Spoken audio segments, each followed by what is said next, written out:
Order. The question is that the amendment be agreed to. The Honourable Prime Minister. Speaker, Mr. Speaker, Shane Jones was happy with that speech, I've got to tell you. Mr. Speaker, the one conclusion you can draw from Phil Goff's speech is this. Phil Goff has got to stop reading those Greek economic textbooks, because that was borrow and hope. Greekonomics, Labour Party style. That's all they know how to do. Mr. Speaker, when I went to bed last night at 12:30, I read the Dominion Post, and in the Dominion Post, Vernon Small said, "Here are the 10 things in the budget tomorrow. They're highly predictable." In the column, one was a vein-popping speech from Phil Goff. Well, no, actually, he didn't get it right. That wasn't a vein-popping speech from Phil Goff. And you know why, Mr. Speaker?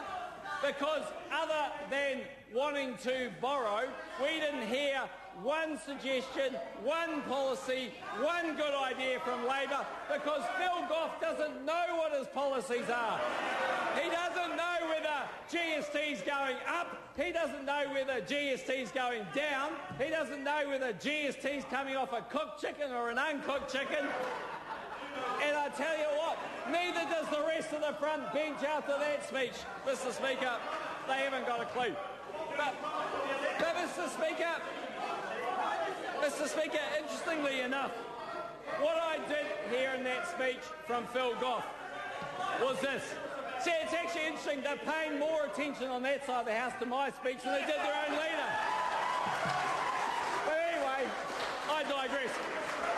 Mr. Speaker, you see, there were crocodile tears in that speech from Phil Goff. Crocodile tears. But the question is this, and it's a good one. Do they ring true? Do they ring true? You see, I only asked that question. It's an honest question that any New Zealander might ask.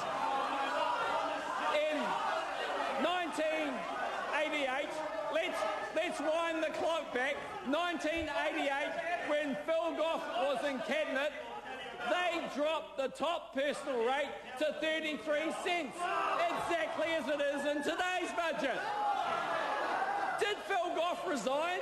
No. Did he protest? No. He came down to the House and said this: that reduction allows Kiwis to keep more of their own money. Right on, Phil. I agree with you.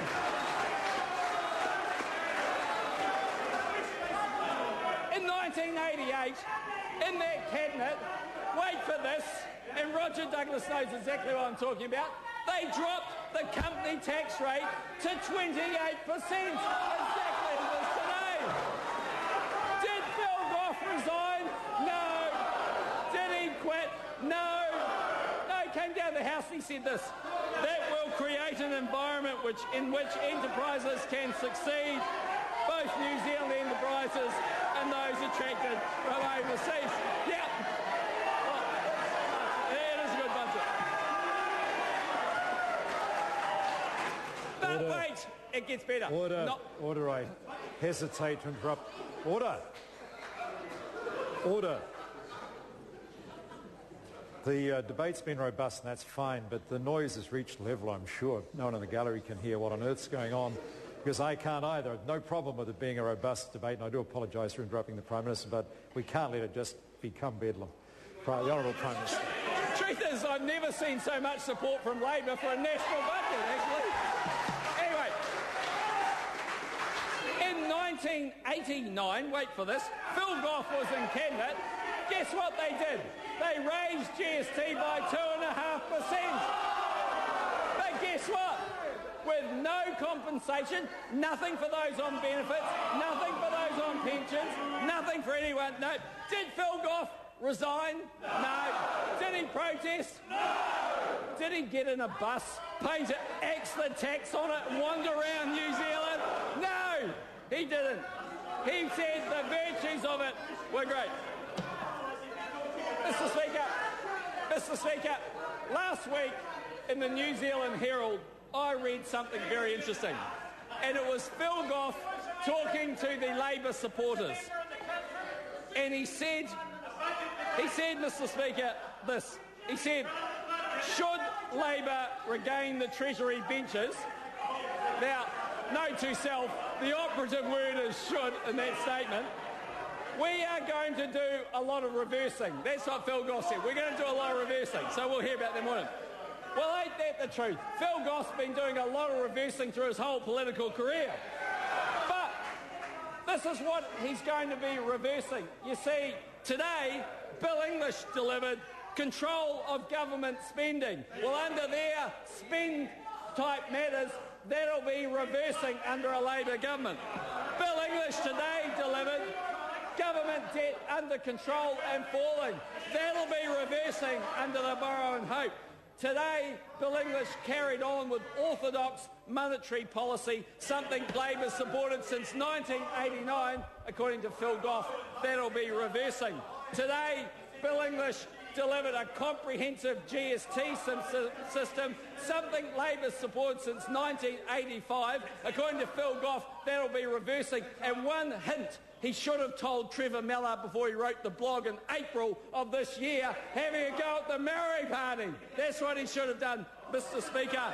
There's been a lot of reversing in that thing. So, Mr. Speaker, it's as simple as this.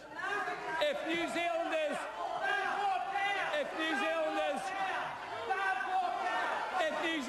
want to see debt go up, if New Zealanders want to see their country getting into worse shape, Mr. Speaker, they should vote Labor. Order. I apologise to the Prime Minister again, but I cannot hear a thing. And I've got to say that I think government benches need to be a little more reasonable. OK, the noise at the final point was on both sides, but the opposition had actually not been as noisy as government benches in the last few minutes. We've got to be able to hear. I mean, it's no use if we can't hear what the Prime Minister is saying. The Honourable Prime Minister. Mr. Speaker, it's time to leave the Labor Party behind. But I can only make this observation, and that is, if the only thing the Labor Party has learnt in the last 18 months is to borrow more money, then they need to go and have a good look at Greece. And, Mr. Speaker, the only assumption I can draw is that bus they've been on the last 18 months has obviously spent a lot more time in Mykonos than it has in Masterton, and they need to get in the real world, Mr. Speaker. Mr. Speaker, this is a great budget. This is a great budget. It's going to get our economy going. Mr. Speaker, 170,000 jobs. That's what this budget's going to create, 170,000 jobs. Tackling the long-term issues our economy and our country faces. Some fairness in the New Zealand tax system. Mr. Speaker, there were a lot of things in this budget, and we delivered on many, many important issues. Let's just take one of them. $1 billion into leaky homes, a problem we inherited from a Labor government that spent 9 years ignoring the problem.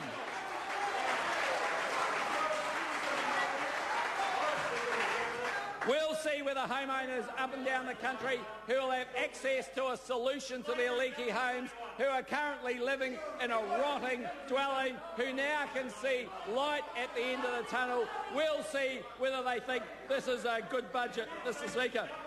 Mr. Speaker, we are living in very difficult economic conditions, but today this government delivered a record amount of expenditure in healthcare, a record amount of expenditure, $2.1 billion more over 4 years. But I want to make a very important point there, Mr. Speaker, because it's not just about more money, it's actually how you spend that money. It's value for money. It's more money on the front line. It's more for nurses and for doctors and for retaining people in our system. It's more for subsidised drugs, not just more money for the sake of it. Mr. Speaker, the same can be true of education. A record spend up in education, 4% extra in those operating grants for schools up and down the country. Mr. Speaker, we need to put science at the heart of our economy. This budget makes us step in